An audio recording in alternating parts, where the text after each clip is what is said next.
A needs analysis can help L&D professionals identify gaps between current performance and required performance. And by asking the right questions in the right order, your training solution can be more effective. You start to get to a point where it's not about the problem that we're solving for, and it's not about someone working through the solution. It's more about the order of the questions that are being asked that help us paint a much better picture. That's Mike Simmons, a coach and business leader who helps companies ask better questions before they create a training solution. Listen to Mike's advice next on Powered by Learning. Powered by Learning is brought to you by DaVinci Interactive. DaVinci's approach to learning is grounded in 30 years of innovation and expertise. We use proven strategies and leading technology to develop solutions that empower learners to improve quality and boost performance. Learn more at davinci.com.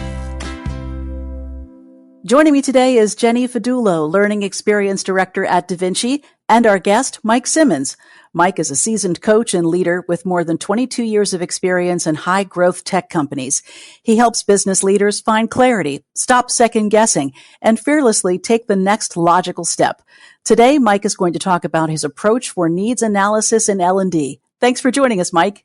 Hi, Mike. Welcome. Well, thanks for having me. I'm really excited to be here, and this is a topic that is near and dear to my heart. So look forward to the conversation. Thank you. Well, that's great. Hey, Mike, start out by giving our listeners a little bit of an idea about your background. I started on the operations side of things over at UPS.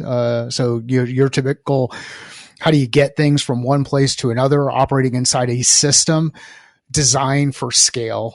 Then moved into the ed tech space because of this passion I have for both helping people be the thing they want to be better and faster, do the thing they want to do better and faster. I joined a company way back in the day called SmartForce, if people remember them. And we were acquired by Skillsoft, the 800-pound gorilla in the space, I guess up until a couple of years ago, and I've been a little bit disconnected from it. Seems like they've gone in a couple of different directions, but went through that for a bit, moved from customer success roles, what you would call it today, really implementation success on the business side, into account executive roles. And then was fortunate enough to move into a sales leadership role with a company called O'Reilly Media, joint venture between Pearson Technology Group and O'Reilly Media, and led our Americas region for a period of time before starting my own business, which is Catalyst X, which is where I've been now for the last about 8 years. Great. Mike, it's great to talk to you again. I attended your session a few weeks ago at the Learning Guild, Learning and HR Tech Solutions Conference. Felt like an hour wasn't enough because I love this topic, just diving into needs analysis.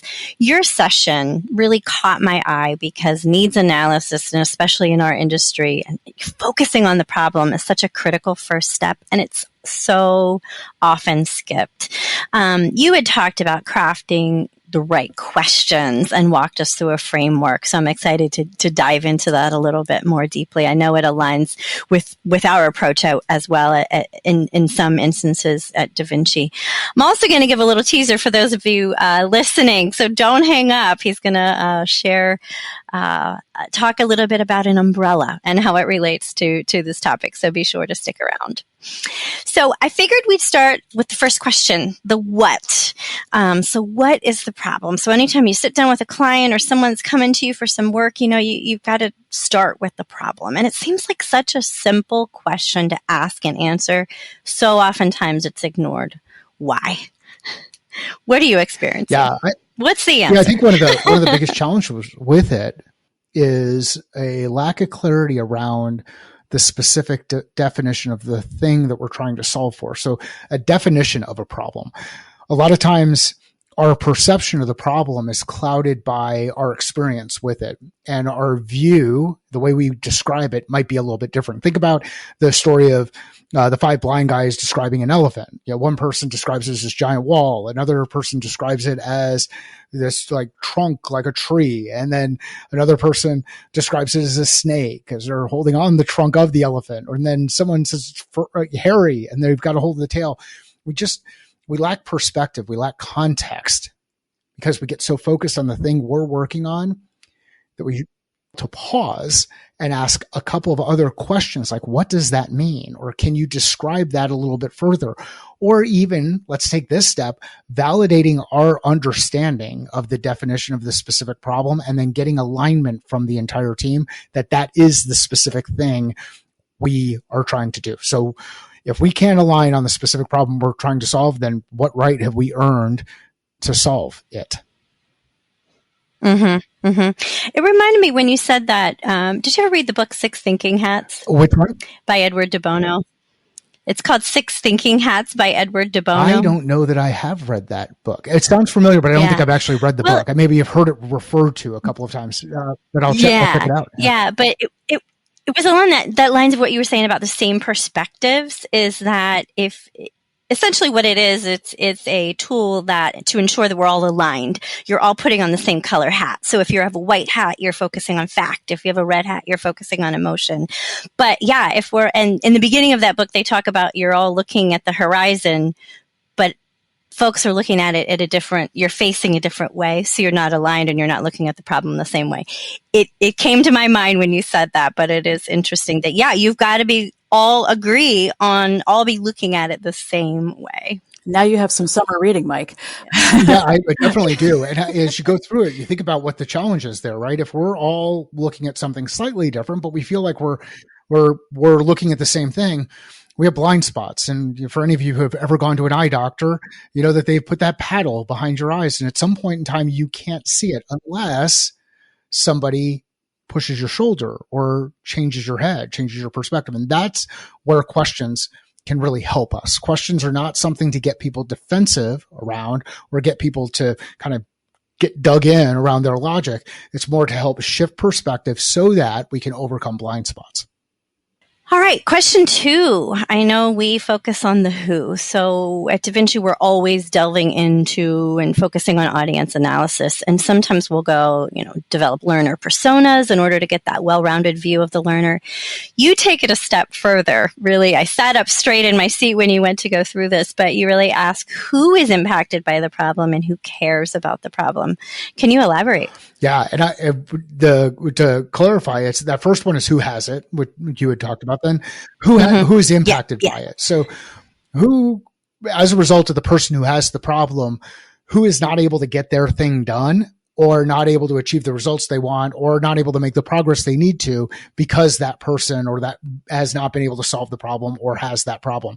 And then the third one is who cares about both of those people. So who cares about the person who has the problem and the people or groups of people who are impacted by the problem. And the reason this is so powerful is now you start to bring in 3 new perspectives. We're not tunnel vision on the specific problem we're trying to solve. We're actually trying to get additional perspective around other aspects of the problem, which we're going to get into in a couple of the other questions. So we get some other people at the table. We get some other people to come around and have a discussion around it. And even better, when you start talking to the people who care about both the people who have the problem or impacted by the problem, now you start to find the people who have money. They have resources available to help solve that challenge. So this is where you start to figure out as learning and development professionals, as HR professionals, how do we bridge the gap between the work we do and the functional leaders of lines of businesses that we're serving, and where can they come and actually identify additional resources for us so that we can implement the technology that we're looking to implement or the solution that we're looking to implement or the resources that we're looking to implement, because everything has a cost. Yeah, it's a problem we hear so much is that buy-in. And if you come at it from all those angles, it's definitely going to help L&D professionals with that buy-in. Definitely. Absolutely. All right. So next, the why. So I know for us at DaVinci, at this point, we're exploring what result will fixing the problem achieve, which aligns with one of the questions you ask here. Why is the problem important to solve? And what else are you trying to understand by focusing on the why? Yeah. So the first question I like to start with on the why, this gets into that root cause analysis, like 5 whys type thing. But why does the problem persist? Yep. Why does the problem persist? Because if we don't have a view on why the problem persists, then we're going to have these giant blind spots where we potentially are addressing a symptom rather than the root problem or the root cause or the root thing. Right. So let's go deep. Channel your inner 2-year-old and ask why. And ask why 5 times and work your way through it. And you'll get to the root of the challenge and why this thing persists. And sometimes things persist because they are unsolvable.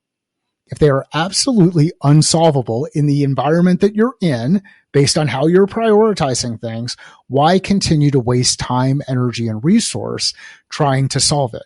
So this is where you start to get into this view of, if we take a different perspective and look at things slightly differently, can we get to a point where we say, maybe this problem isn't worth solving right now, or it's not the thing that we need to solve right now? And then we get into that impact question, which is, why is it important to solve? What's the impact of solving it? And on the other side, what's the risk of not solving it? What happens if we don't invest time, energy, and resource knowing why it persists and why it's important to solve? What happens if we don't solve it? And where this comes into play is when you go back to that person who has the money and they come up with all the other shiny things that we should be putting time, energy, and attention to, you can actually draw their attention back to the risk associated with not solving the problem and get everybody refocused, get their attention focused. As Jenny's been walking us through it, there's 3 questions here: what, who, and why. And there's some nested questions associated with it. Imagine you're looking at the top half of a hexagon. At the top of the hexagon, you have a what. On the right side, actually, I've got to put my hands up and figure out which one the L is, but on the right side of the hexagon, on one side of the hexagon, the right side of the hexagon, you have the who. And then on the left side of the hexagon, you have the why. And this is where we get into that piece around putting a couple of arcs underneath it. And here's our Mary Poppins approach to solving a problem. How do we channel our inner Mary Poppins, whether it's Yondu from Guardians of the Galaxy, I'm Mary Poppins, y'all, or it's Mary Poppins from many of our youths. But let's channel our inner Mary Poppins and do the hard work relative to problem solving. Yeah. Mary Poppins was practically perfect, as the song goes. In every way. So this sounds like a practically perfect approach too. So love it. All right. So moving on to the how. So I love how you make this a deliberate step in your framework by really seeking to understand how people are solving the problem today and how, if they solve it, or how they could solve it in the future. So what are you really digging for here? I'm digging for stakes. So we've got current state and we have desired state. Current state is how we're doing it today. Desired state is this future where everything is much better. And now we've got this gap.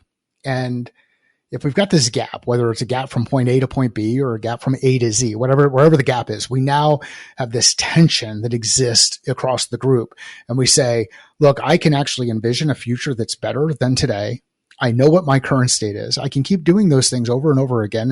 And if I'm expecting different results, that's what the definition of insanity is, right? So if I keep doing those things over and over again and I expect different results, we're not going to get anywhere.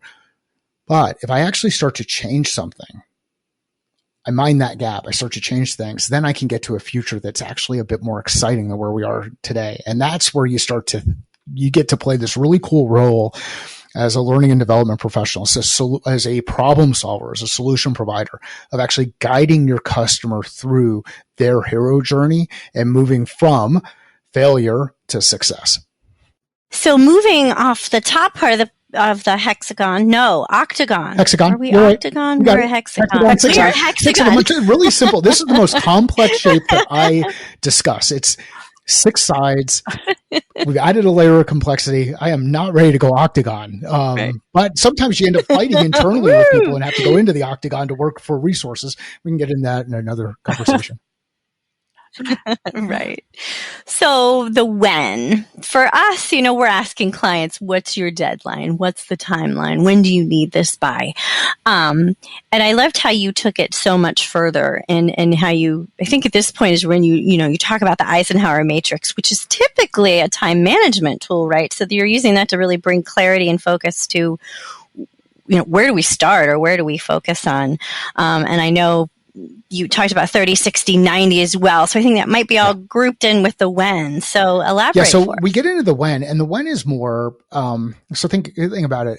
If I set a goal and I don't set a timeline for the goal, what am I really doing? Like, where's the urgency? Where's the thing? Where's the thing that I'm going to use to hold myself accountable? Hey, I want to make more money, or I want to lose weight, or I want to save resources, or I want to grow the business, whatever those things are.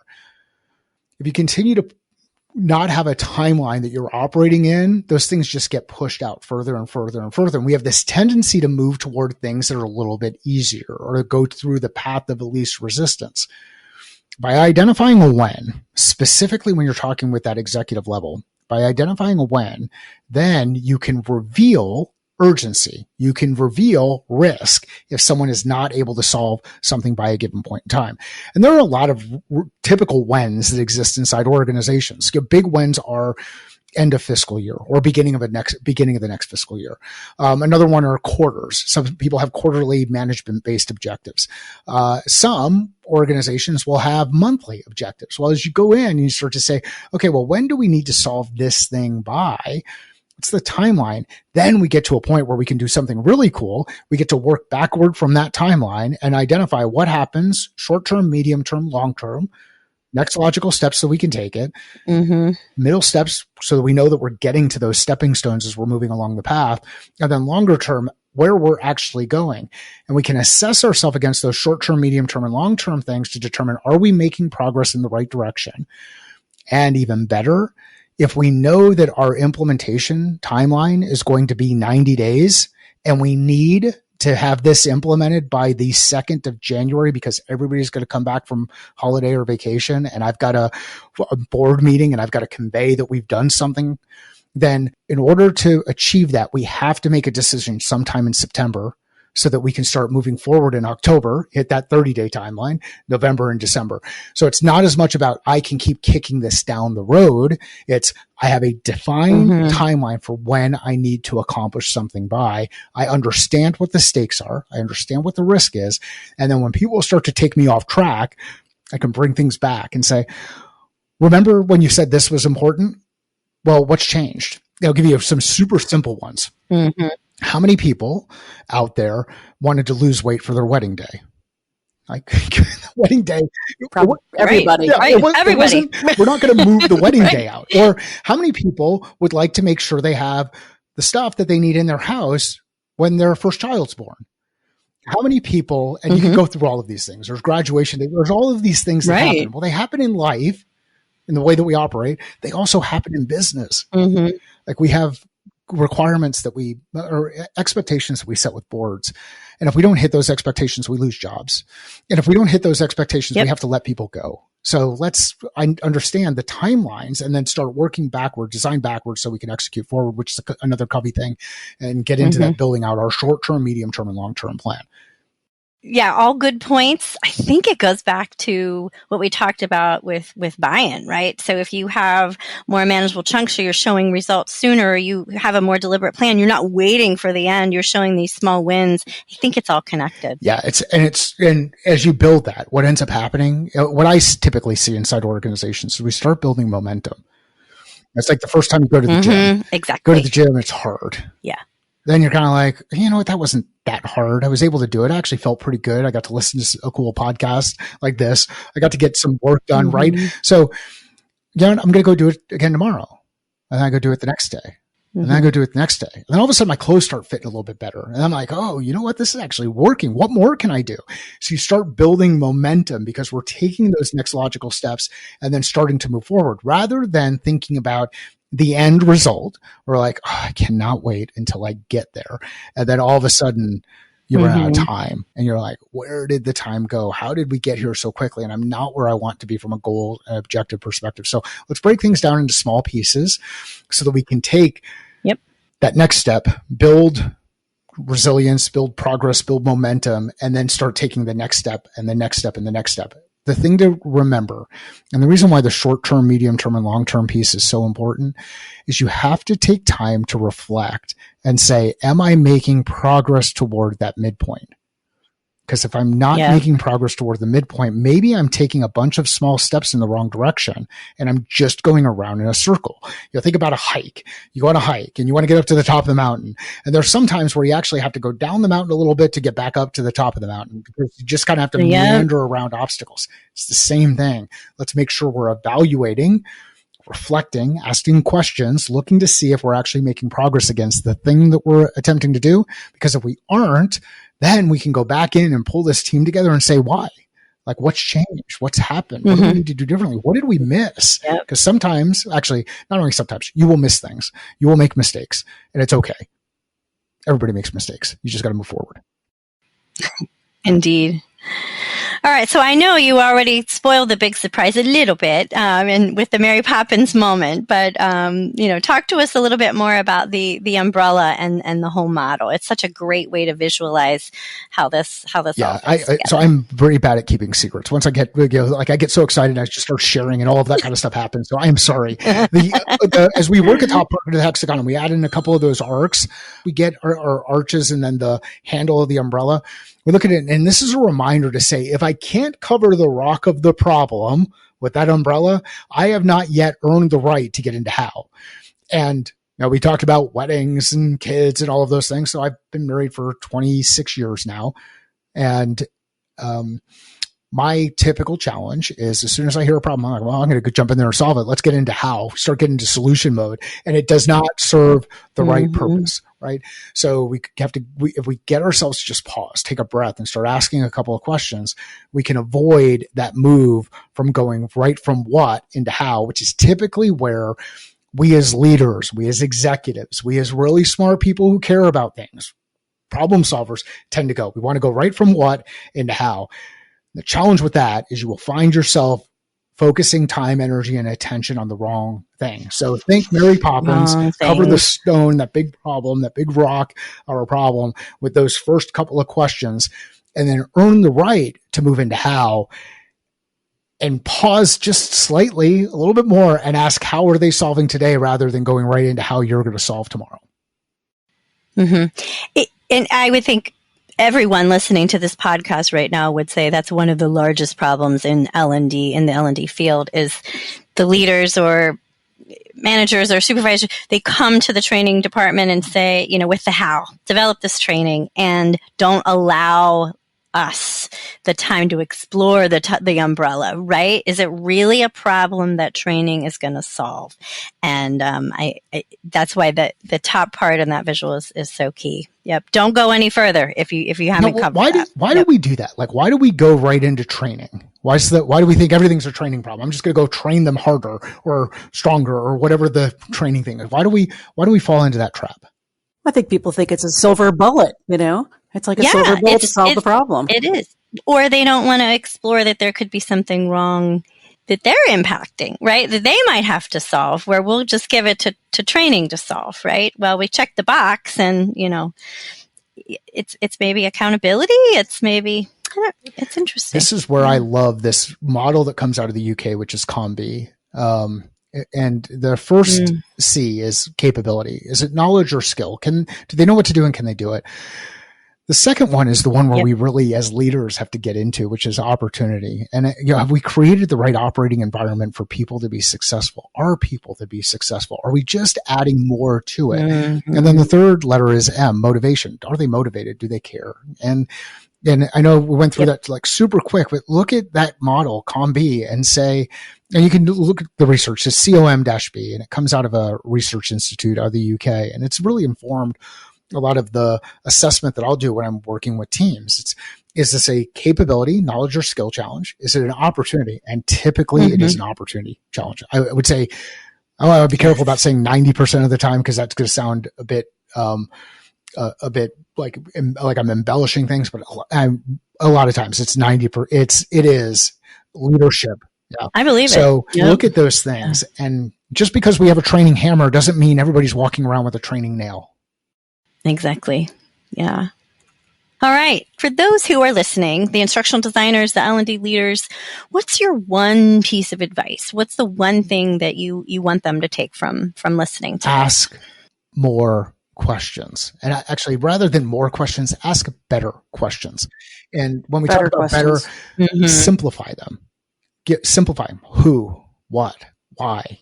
We didn't get into where, because where's not necessarily part of this. I mean, there's always going to be a where component in some instances as you look at a solution, but what, who, why, how, when, then build out those timelines. If you ask the question Don't just stop there. Like, be comfortable asking the next question. Go a little bit deeper. Validate understanding. Don't assume that when someone is describing something that they're describing the thing that you think it is. I'll give you a really quick example. If I have a big whiteboard behind my back as my background, it's kind of my thing. I like throwing things up on a whiteboard. The reason I like a whiteboard is because we can put some things up there and then we can erase them. There are no mistakes. And if we want, we can grab a picture of it as we go through the process. Well, if I say I need to write something in black, somebody could give me a Sharpie, somebody could give me a ballpoint pen, and somebody could give me an Expo marker as a couple of examples. One of those will do damage to the whiteboard. It will be really hard to get off. One of them won't work on the whiteboard, and the other one is actually designed for it. So let's validate our understanding with the purpose of not trying to prove our intelligence and how quickly we are, but really to because we're naturally curious and we're interested in learning more. And if we learn a little bit more, you will help your team, you will help your organization, you will help the business, you will help your customers, and you will help yourself reduce some of the risk associated with solving for the wrong problem, solving for the wrong problem with the wrong solution, solving for something that's not really important. So ask more questions, go a little bit deeper, validate understanding, and keep moving forward, because you're going to make mistakes and you have no choice but to keep moving forward. Great advice.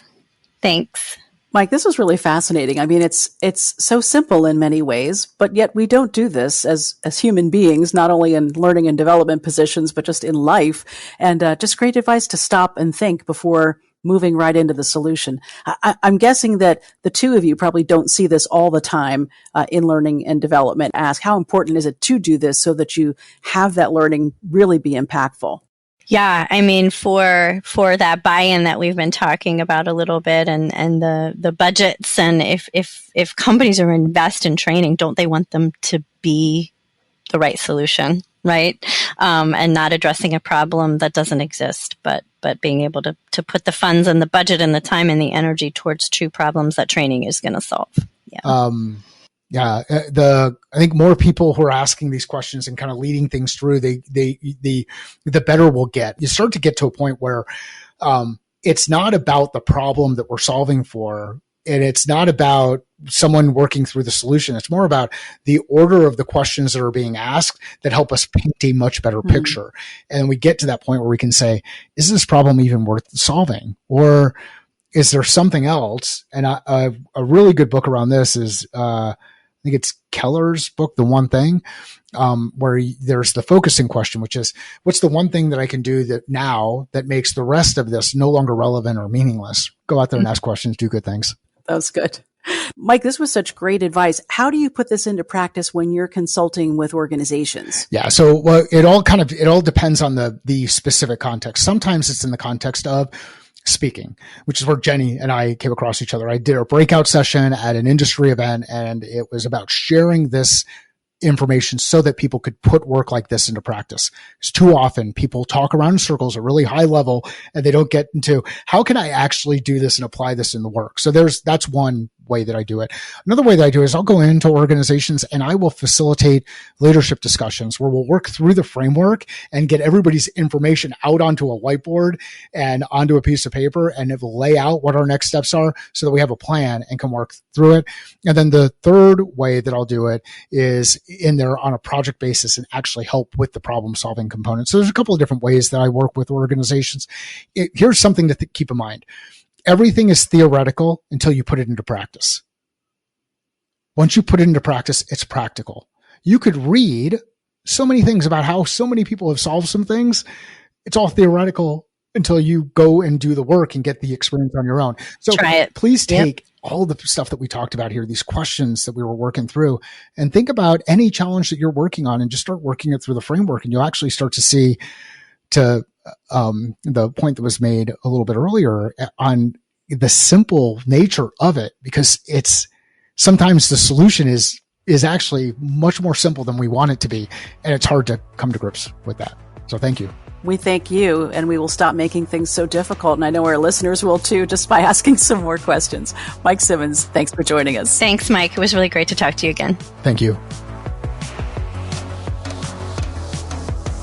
Jenny, that was a great conversation with Mike. He really makes you think about the importance of asking questions before solving the problem, something we always don't do. Agreed. I mean, asking the right questions is so powerful. The what, the who, the why, the when, the how. And this structured approach really helps, understand the core issues. So it's not just about finding the right solutions, but ensuring that we're solving the right problems and aligning our efforts with our goals. So for all of you listening, I challenge you, take this process, use the questions, and remember the right questions. Asking the right questions is going to lead to the right solutions.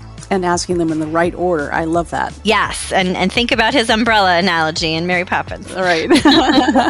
Well, thanks, Jenny. And special thanks to our guest, Mike Simmons. If you have a suggestion for a guest or a topic, please contact us at poweredbylearning@davinci.com. And don't forget, you can subscribe to Powered by Learning wherever you listen to your podcasts.